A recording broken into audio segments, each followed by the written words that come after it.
100 milliards d'euros. Mhm. C'est le chiffre qui donne le vertige. Les pertes dues aux cyberattaques en Europe, là, sur les 5 dernières années. C'est une somme absolument colossale. Mais le pire, c'est ce que révèle une étude du groupe Howden.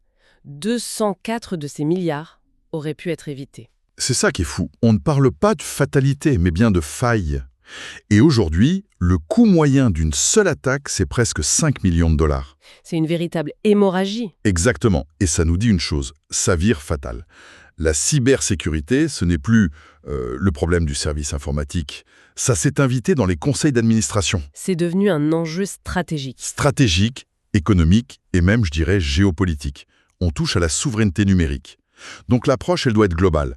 Juridique, technique, diplomatique. Pour essayer de démêler tout ça, on s'est plongé dans une pile de documents assez dense. On a des notes très pointues de l'ANSSI, l'Agence française de cybersécurité. Oui, qui parle du futur, du quantique. Voilà. Et à côté de ça, des choses très concrètes, des guides de cabinet comme Ornisec sur la fameuse directive NIS 2. Qui va changer beaucoup de choses pour les entreprises. Et puis des études de marché, des papiers sur le Zero Trust et bien sûr les guides de cybermalveillance.gouv.fr. En gros, notre mission aujourd'hui, c'est de décortiquer ce champ de bataille, comprendre comment les criminels en ont fait un business, regarder les menaces qui arrivent, comme l'IA, et puis surtout, voir comment on peut construire une vraie résilience. Alors, commençons par le panorama actuel. Ce qui me frappe d'emblée dans les sources, c'est que la technologie a beau avancer, le maillon faible, c'est toujours nous, l'humain. Ben oui, c'est le grand paradoxe. Près d'un tiers des experts citent encore et toujours les mots de passe faibles comme un défi majeur. On en est encore là. On en est encore là. Et les attaquants, eux, l'ont parfaitement compris. En 2024, ils adorent les info-stealers, ces petits logiciels qui vont aspirer tous les mots de passe enregistrés dans nos navigateurs. Ah oui, c'est redoutable. Ça représente un quart des incidents cyber. Et leur autre porte d'entrée favorite, c'est tout bête, les vulnérabilités sur des logiciels que les entreprises oublient de mettre à jour. La faille Screen Connect, début 2024, a été une véritable autoroute pour eux. Et pour donner une idée de l'échelle, il y a un cas qui est juste dingue. Ticketmaster. Une seule attaque. 560 millions de notifications de violation de données. C'est plus que toute la population de l'Union européenne. C'est ça. Et ce qui est intéressant, c'est que les entreprises cotées en bourse, elles ne représentent que 7% des organisations touchées. Mais elles sont responsables de plus de 72% des notifications, parce qu'elles ont énormément de données clients. d'accord, donc l'impact est démultiplié. Exactement. Et ça nous amène au modèle économique des rançongiciels, qui a beaucoup évolué. Ah oui, On voit un vrai changement de stratégie. Ils ont compris qu'il valait mieux demander, disons, 115 000 $ à 10 PME qui paieront vite pour survivre. plutôt qu'1 million à un grand groupe qui va se défendre. C'est ça. Ils jouent sur le volume, sur la vulnérabilité des plus petits. Et ça marche. 88% des violations qui concernent les PME impliquent un rançongiciel. C'est une industrialisation de l'attaque, en fait. C'est une industrie. La seule petite bonne nouvelle, c'est que 64% des victimes choisissent maintenant de ne pas payer. Les autorités le déconseillent. Il n'y a aucune garantie. Mais les attaquants sont rapides. Incroyablement. Une fois qu'ils sont entrés, il leur faut en moyenne 17 heures. 17 heures pour tout chiffrer et envoyer la demande de rançon. Bon, et c'est là que ça devient vraiment intéressant, si je puis dire. On va parler des menaces de demain. Et la première, c'est même plus demain, c'est aujourd'hui. L'intelligence artificielle. L'IA n'est plus seulement un outil de défense, c'est clair.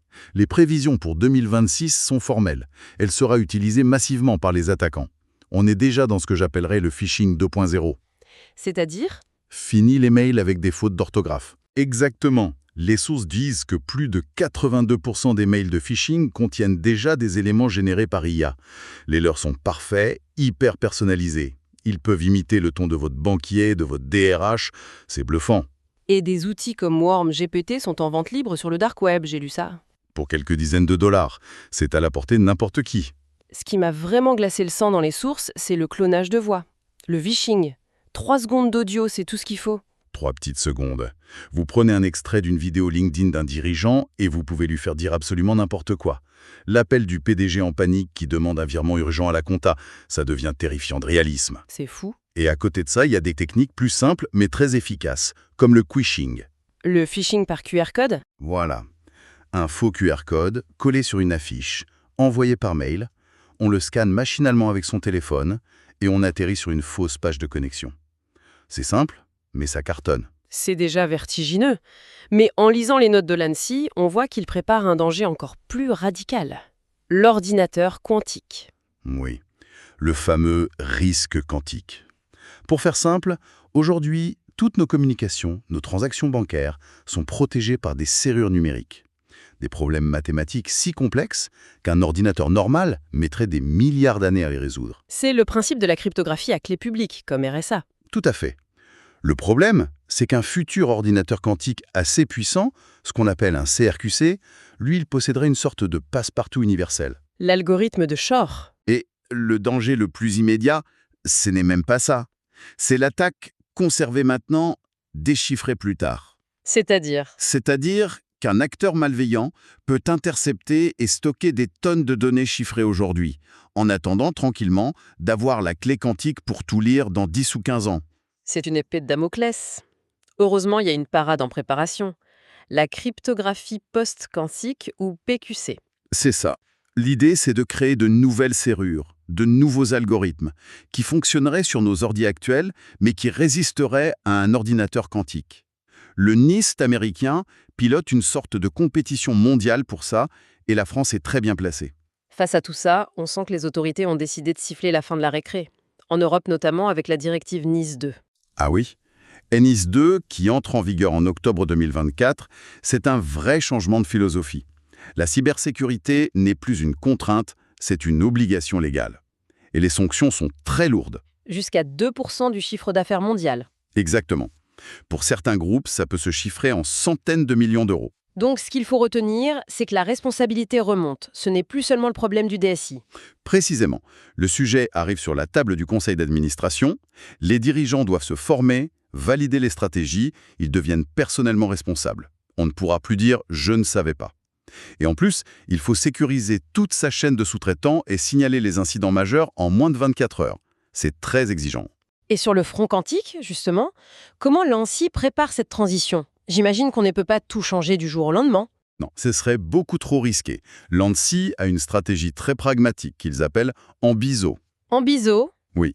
Pour l'instant, on garde nos serrures actuelles, qui sont très solides, et on peut y ajouter en option une deuxième serrure post-quantique. C'est l'hybridation. Ceinture et bretelles. C'est ça. Et puis, progressivement, d'ici 2030, quand on n'aura plus confiance dans ces nouvelles serrures, elles pourront peut-être être utilisées seules. Mais pour que ça marche, il faut une chose essentielle, sur laquelle l'ANSSI insiste énormément, la crypto-agilité. La crypto-agilité. Si je comprends bien, c'est pour éviter de se retrouver avec des milliards de voitures connectées ou de compteurs intelligents dont la sécurité serait périmée et qu'on ne pourrait pas mettre à jour. C'est exactement ça à l'image. Ce serait une bombe à retordement. La crypto-agilité, c'est la capacité de changer les serrures à distance sans avoir à tout remplacer. C'est de concevoir les systèmes aujourd'hui pour qu'ils soient adaptables demain. D'accord, donc on a les lois, mais au-delà de ça, il y a une philosophie de défense qui émerge. On entend partout ce terme « zero trust », la confiance zéro. Oui, et c'est un renversement complet. Pendant des décennies, on a fonctionné sur le modèle du château fort. Une grosse muraille, et une fois qu'on est à l'intérieur, tout le monde est de confiance. Voilà. Le problème, c'est que si un attaquant passe le mur, il a les clés du royaume. Le Zero Trust, c'est l'inverse. Ça part du principe qu'il n'y a plus d'intérieur ni d'extérieur. C'est le modèle de l'aéroport. Ah oui, c'est une bonne image. Que vous soyez le pilote ou un passager, tout le monde passe les mêmes contrôles, à chaque porte. On ne fait confiance à personne par défaut, on vérifie tout le temps. Mais attends, ça ne doit pas être un cauchemar à gérer au quotidien, ça. Si on change de projet, il faut tout reconfigurer. C'est une très bonne question. C'est pour ça que ça repose sur énormément d'automatisation. Le but n'est pas de tout bloquer, mais de rendre les contrôles permanents et quasi invisibles. On vérifie en continu que c'est bien la bonne personne, sur le bon appareil, qui accède à la bonne ressource. C'est exigeant, mais ça part d'un postulat très sain. Assume breach. Partez du principe que l'attaquant est déjà chez vous. C'est ça. Et demandez-vous comment l'empêcher de bouger. D'accord, ça c'est la stratégie de haut niveau. Mais pour revenir au quotidien de chaque employé, les guides de cybermalveillance.gouv.fr insistent sur des choses plus basiques. La cyberhygiène. Absolument. Le Zero Trust ne remplacera jamais les bonnes pratiques. La première, c'est la sensibilisation. Un collaborateur qui sait reconnaître un mail de phishing, ça reste le meilleur pare-feu humain. Et après, j'imagine, on a les grands classiques, comme les mots de passe. Oui, mais avec une discipline de fer. Un mot de passe long, complexe et surtout unique pour chaque service. C'est impossible sans un gestionnaire de mots de passe. C'est devenu un outil indispensable. Et bien sûr, faire les mises à jour. Systématiquement. Et faire des sauvegardes régulières en s'assurant qu'elles sont déconnectées. Sinon, le rançongiciel les chiffre aussi. Et enfin, le geste qui sauve le plus souvent. L'authentification multifacteur. Le fameux code qu'on reçoit sur son téléphone. C'est ça. Ça peut paraître un peu pénible, mais toutes les sources le disent. C'est de loin la mesure la plus efficace pour bloquer 99% des attaques. C'est comme mettre un deuxième verrou sur sa porte. Simple, mais ça change tout. Alors, si on prend un peu de hauteur sur tout ça, on a une menace qui s'est industrialisée, qui est maintenant dopée à l'IA.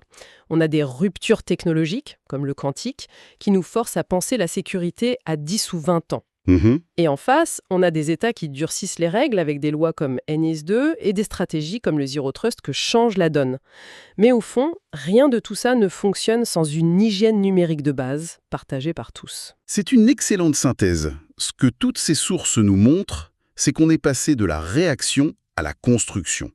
On n'est plus dans le « penser les plaies », on essaie de bâtir des systèmes résilients dès leur conception. Et ça m'amène à une dernière pensée, peut-être plus philosophique. Je vous écoute. La vraie question que ça soulève, c'est comment une société gère la nature à double tranchant du progrès. L'IA et le quantique sont des promesses d'innovation extraordinaires. Mais ce sont aussi les armes de demain. Le vrai défi, finalement, il n'est pas que technique, il est culturel. Il s'agit de bâtir une culture de la sécurité qui soit capable d'évoluer aussi vite que la technologie elle-même ne crée de nouveaux risques.